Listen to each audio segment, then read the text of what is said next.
wabarakatuh. Sebelumnya perkenalkan, nama saya Tursya Warasati dengan NIM 24010160, bahwa video ini dibuat dengan tujuan untuk memenuhi persyaratan ujian akhir mata kuliah pemrograman dasar yang diampu oleh Bapak Muhammad Muhtarom SE Eskom Mkom. Semoga video ini bermanfaat bagi pelajar, mahasiswa, dan masyarakat.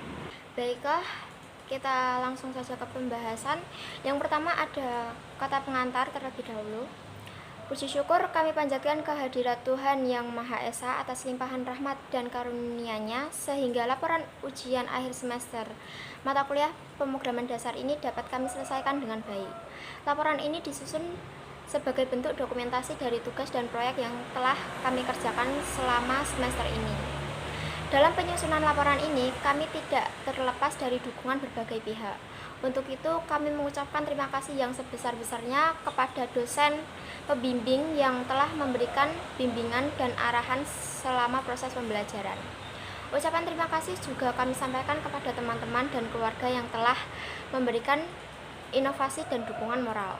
Kami menyadari bahwa laporan ini masih jauh dari sempurna, oleh karena itu kritik dan saran yang membangun sangat kami harapkan untuk menjadi bahan evaluasi dan perbaikan di masa mendatang.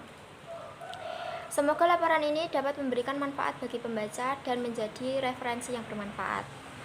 Next, bab 1, pendahuluan. Latar belakang. Python adalah bahasa pemrograman tingkat tinggi yang populer karena kesederhanaan sintaksnya dan fleksibilitasnya untuk berbagai aplikasi. Bahasa ini banyak digunakan dalam berbagai bidang seperti pengembangan web, analisis data, kecerdasan buatan, hingga pengembangan perangkat lunak. Python juga dirancang untuk mudah dipelajari oleh pemula, menjadikannya alat yang ideal untuk pembelajaran dasar-dasar pemrograman. Dalam pembelajaran pemrograman dasar, Python menjadi pilihan utama untuk memperkenalkan konsep-konsep inti seperti tipe data, struktur data atau list, tuple, dictionary, kontrol alur, pemrograman, percabangan, perulangan, serta penggunaan fungsi. Selain itu, Python memberikan landasan kuat bagi mahasiswa untuk mengembangkan keterampilan pemrograman yang relevan dengan kebutuhan dunia teknologi saat ini. Baik, kemudian rumusan masalah. Ada beberapa rumusan masalah. Yang pertama, bagaimana cara menggunakan sintaks dalam pemrograman Python seperti variabel, tipe data, dan operasi dasar. Yang kedua, bagaimana cara membuat dan menggunakan struktur kontrol alur seperti percabangan dan perulangan dalam Python. Yang ketiga, bagaimana cara mendefinisikan dan menggunakan fungsi dalam Python. Yang keempat, bagaimana cara menginstal dan mengkonfigurasi Visual Studio Code untuk mendukung pengembangan aplikasi menggunakan bahasa pemrograman Python. Yang terakhir, bagaimana cara mengaplikasikan logika dan looping dalam bahasa pemrograman Python. Kemudian tujuan penulisan laporan. Yang pertama, untuk memenuhi persyaratan ujian akhir semester 1 mata kuliah pemrograman dasar yang diampu oleh Bapak Muhammad Muhtarom SE Eskom Mkom. Yang kedua, untuk dapat mengimplementasikan operasi dasar seperti penggunaan variabel, tipe data, dan operator dalam Python. Yang ketiga, untuk mempelajari dan menerapkan struktur kontrol seperti percabangan if-else dan perulangan for while dalam Python. Yang keempat, menerapkan bahasa pemrograman Python sebagai bahasa pemrograman yang digunakan dalam pembangunan software atau program aplikasi berikutnya. Yang terakhir, untuk memperdalam pemahaman tentang proses instalasi dan konfigurasi software pemrograman seperti Python dan Visual Studio Code. Lanjut ke bab 2, landasan teori. Pada landasan teori, yang pertama terdapat bahasa pemrograman. Bahasa pemrograman adalah serangkaian instruksi atau kode yang digunakan untuk memberi perintah kepada komputer atau perangkat untuk melakukan tugas-tugas tertentu. Bahasa ini memungkinkan manusia untuk berkomunikasi dengan mesin dengan cara yang bisa dimengerti oleh keduanya. Dalam konteks ini, bahasa pemrograman berfungsi sebagai jembatan antara bahasa manusia dan bahasa mesin yang dioperasikan dalam biner atau kode mesin. Bahasa pemrograman dibagi menjadi beberapa tingkat, yaitu bahasa pemrograman tingkat rendah adalah bahasa yang mendekati bahasa mesin. Contohnya adalah assembly language. Yang kedua ada bahasa pemrograman tingkat menengah. Bahasa ini menggabungkan elemen-elemen dari bahasa tingkat rendah dan tinggi. Contohnya adalah C.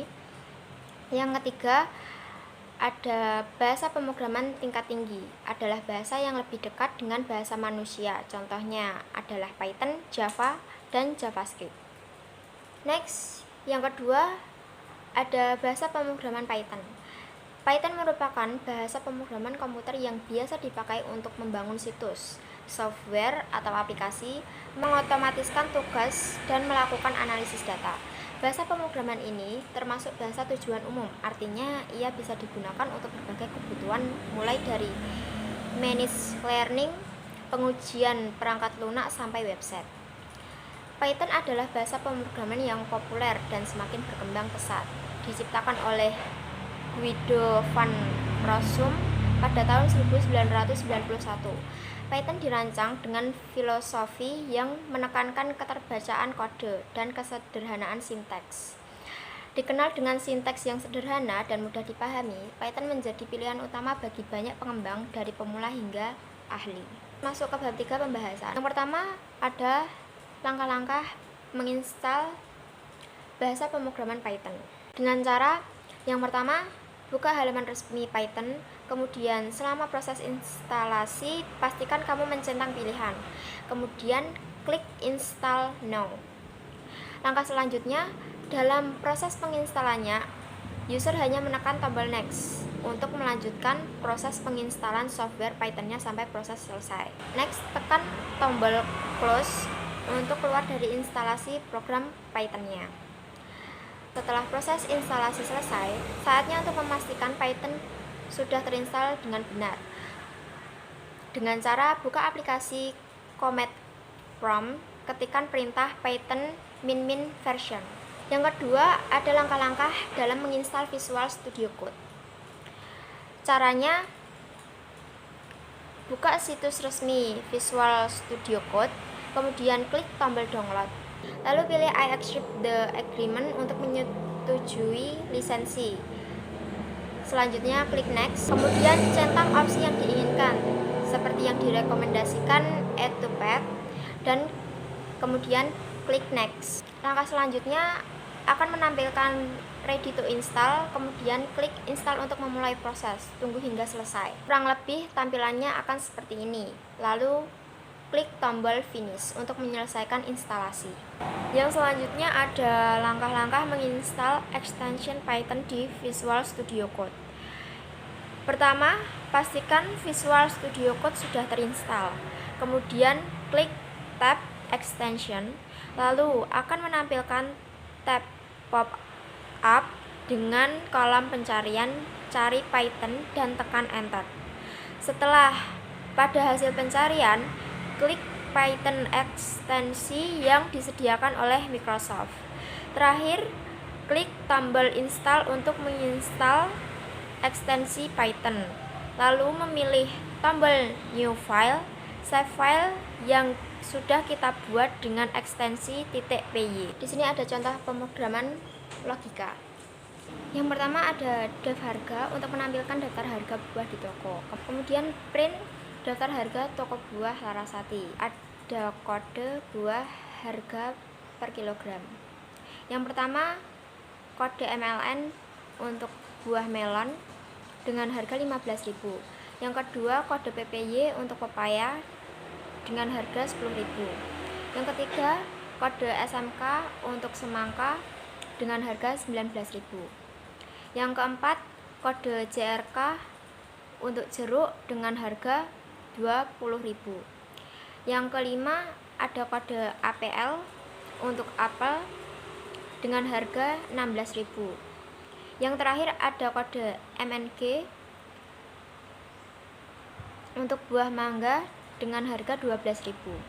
Kemudian def input berat untuk menginputkan berat buah yang dibeli. Menggunakan return float input berat buah per kilogram. Selanjutnya, untuk proses pembayaran termasuk diskon dan cek pembayaran dengan cara def proses pembayaran variabel total harga. If variabel total harga lebih dari 120.000 akan mendapatkan diskon 10% dengan cara variabel diskon sama dengan variabel total harga kali 0,1. Variabel total harga dikurangi diskon. Print float diskon 10% rupiah menggunakan round variabel diskon untuk menampilkan diskon. Kemudian print bonus 1 buah gratis untuk menampilkan bonus. Kemudian jika total harga lebih dari 100.000 tapi kurang dari 120.000 akan mendapatkan diskon 10% dengan cara diskon variabel diskon sama dengan variabel total harga kali 0,1. Variabel total harga dikurangi variabel diskon. Print format diskon 10% rupiah menggunakan round variabel diskon. Jika tidak memenuhi syarat diskon dan bonus, maka print tidak ada diskon atau bonus. Next, variabel uang bayar menggunakan input uang yang dibayar untuk menginput uang yang dibayar oleh pembeli. Jika variabel uang bayar lebih atau sama dengan variabel total harga, maka print kembalian variabel uang bayar dikurangi variabel total harga untuk menampilkan kembalian. Jika uang yang dibayar kurang, maka print uang Anda tidak cukup. Kemudian ada daftar harga untuk menampilkan daftar harga buah. Ada dictionary di mana variabel buah dik yang berisi kode buah dan harga per kilogramnya. Untuk MLN melon 15.000, PPY pepaya 10.000, SMK semangka 19.000, JRK jeruk 20.000, APL apel 16.000, MNG mangga 12.000. Lanjut untuk melakukan pembelian berulang dengan menggunakan will throw. Variabel kode buah menggunakan input buah yang dibeli yang tersedia MLN, PPY, SMK, JRK, APL, dan MNG. Jika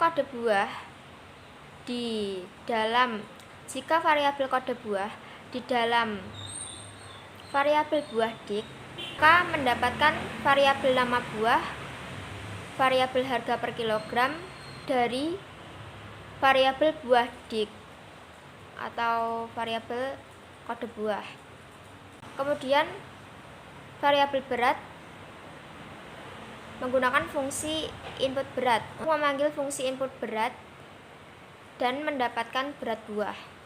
Kemudian variabel jumlah harga sama dengan variabel berat dikali variabel harga per kilogram untuk menghitung total harga.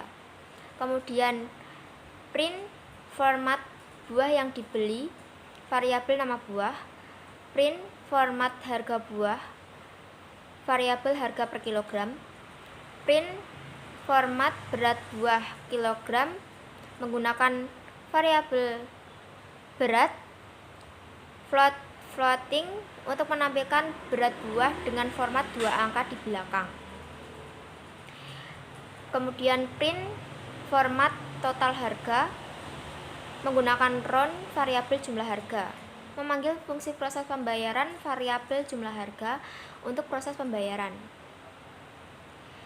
Jika kode buah tidak valid, print kode buah tidak tersedia. Kemudian continue untuk kembali ke awal perulangan dengan meminta input kode buah lagi. Yang terakhir, untuk menanyakan apakah pembeli ingin mengulangi pembelian dengan cara variabel ulangi sama dengan input ingin mengulangi pembelian Y atau N. Jika variabel ulangi tidak sama dengan Y, maka keluar dari loop break. Kemudian print, terima kasih, sampai jumpa kembali. Dan untuk outputnya akan saya tampilkan semuanya satu persatu. Dari yang pertama, tampilan daftar harga. Ada daftar harga toko buah Larasati dengan kode buah dan harga per kilogramnya. Kemudian yang kedua, ada hasil output apabila mendapatkan diskon dan bonus. Yang ketiga, ada hasil output apabila tidak dapat diskon dan bonus. Yang keempat, ada hasil output apabila uang tidak cukup. Yang kelima, ada hasil output apabila kode tidak valid. Kemudian yang terakhir, ada hasil output untuk mengakhiri pembelian. Selanjutnya ada contoh pemrograman looping for rank. Yang pertama, def hitung harga variabel nilai untuk menghitung rata-rata nilai dengan cara variabel total sama dengan fungsi sum variabel nilai. Kemudian return variabel total len variabel nilai. Jika variabel rata-rata lebih dari atau sama dengan 60, return lulus, siswa dianggap lulus. Jika rata-rata kurang dari 60, maka return tidak lulus, siswa dianggap tidak lulus. Def fungsi untuk pencatatan nilai siswa.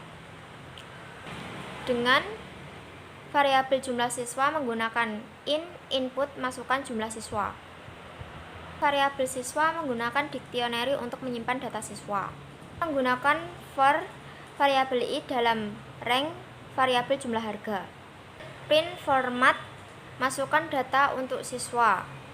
Variabel i plus 1 untuk menampilkan informasi bahwa data siswa ke-1 sedang dimasukkan.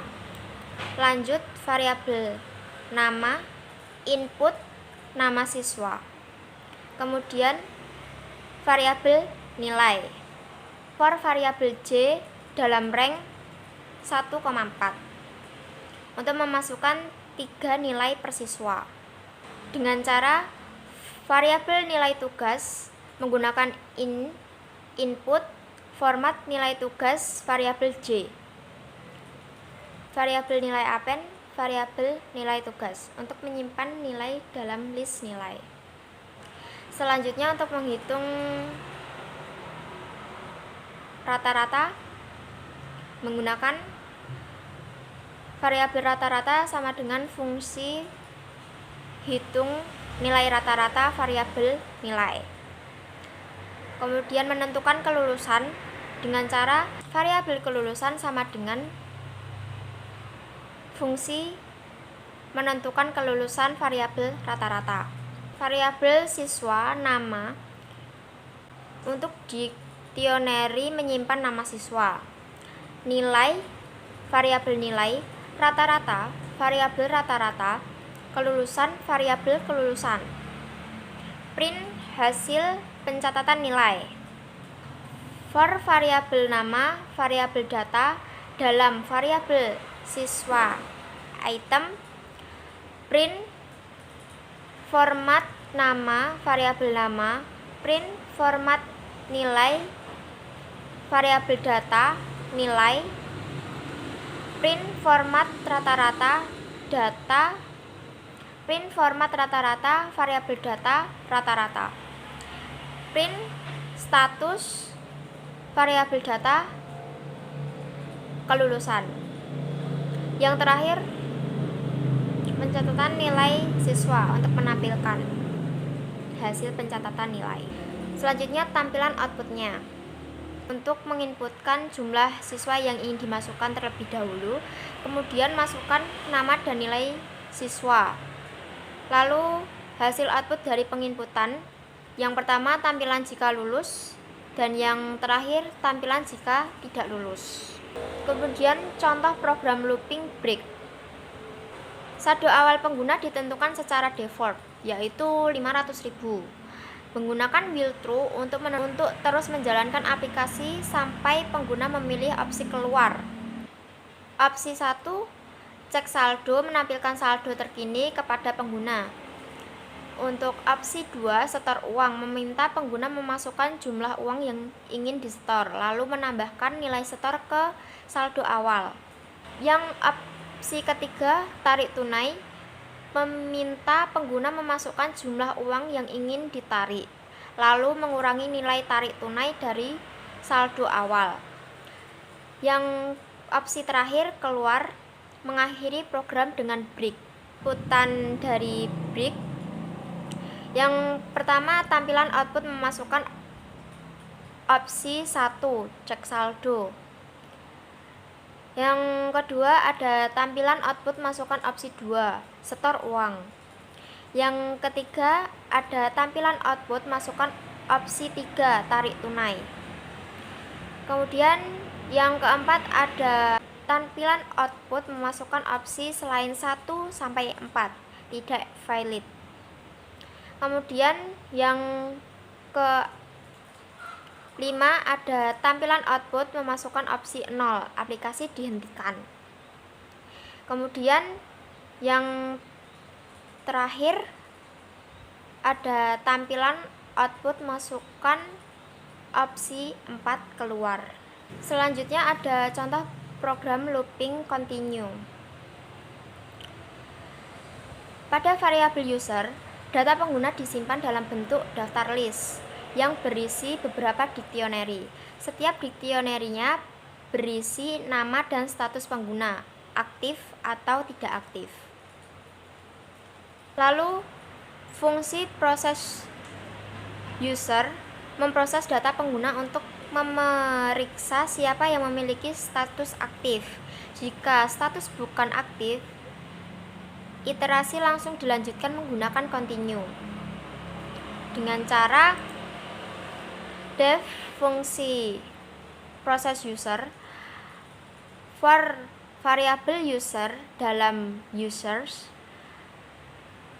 Jika variabel user status tidak sama dengan aktif, maka melewati pengguna yang statusnya tidak aktif.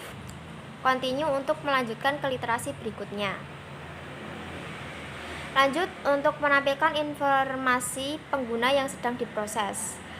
Print format pengguna variabel user, name, diproses. Status langganan variabel user, status. Untuk fungsi proses, menjalankan fungsi proses user dan memberikan pesan awal untuk memberitahu bahwa data pengguna sedang diproses. Print memproses data pengguna. Selanjutnya, jika name sama dengan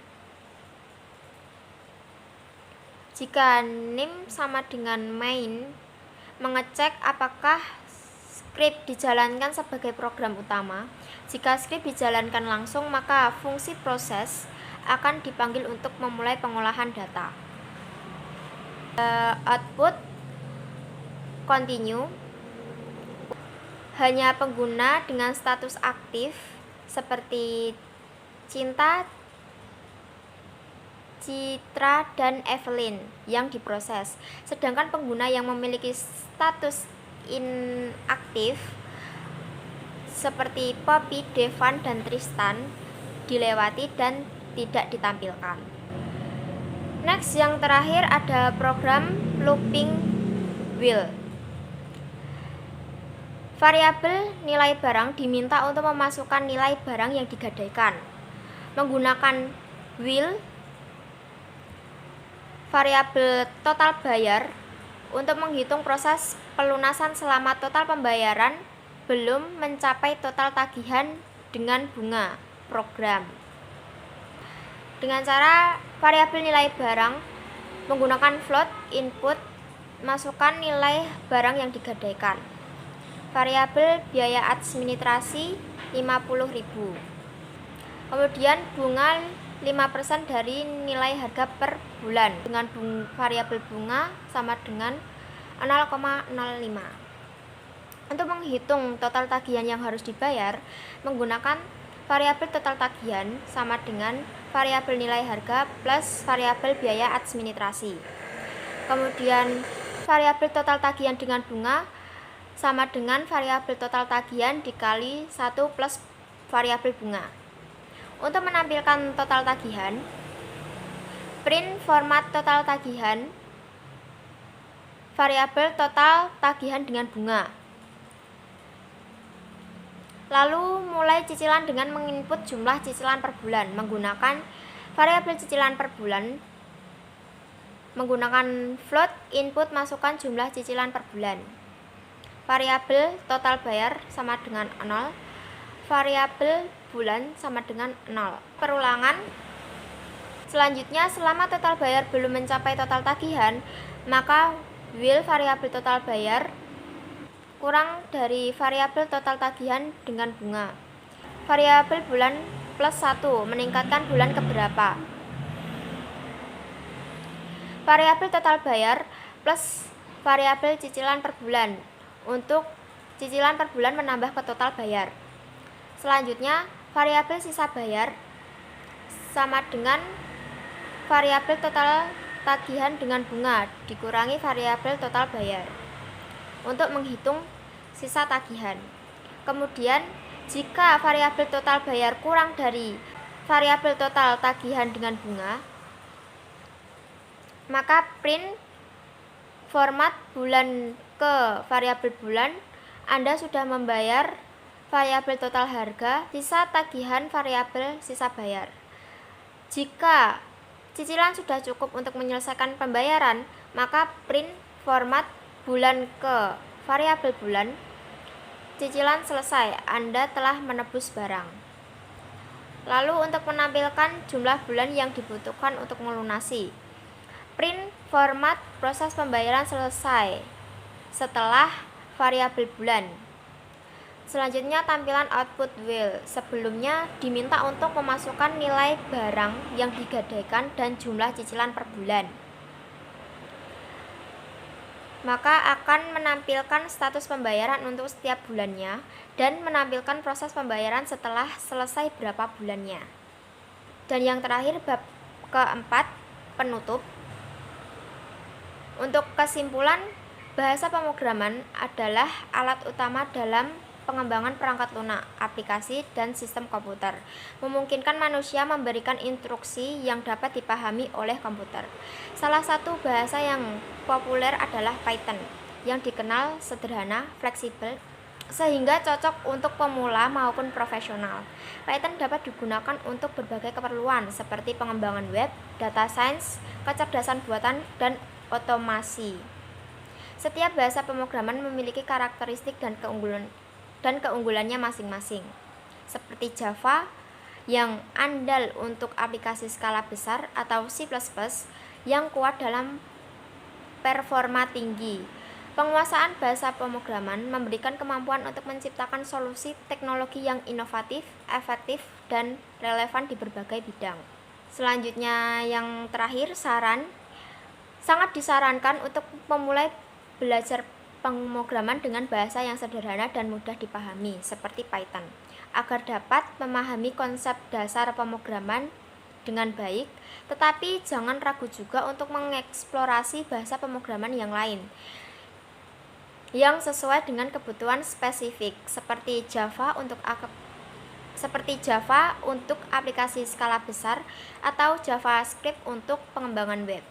Terus mengikuti perkembangan teknologi dan pembaruan bahasa pemrograman agar tetap relevan dalam industri yang dinamis. Baik, mungkin cukup sekian video dari saya. Apabila ada salah dan kurangnya mohon maaf. Wassalamualaikum warahmatullahi wabarakatuh.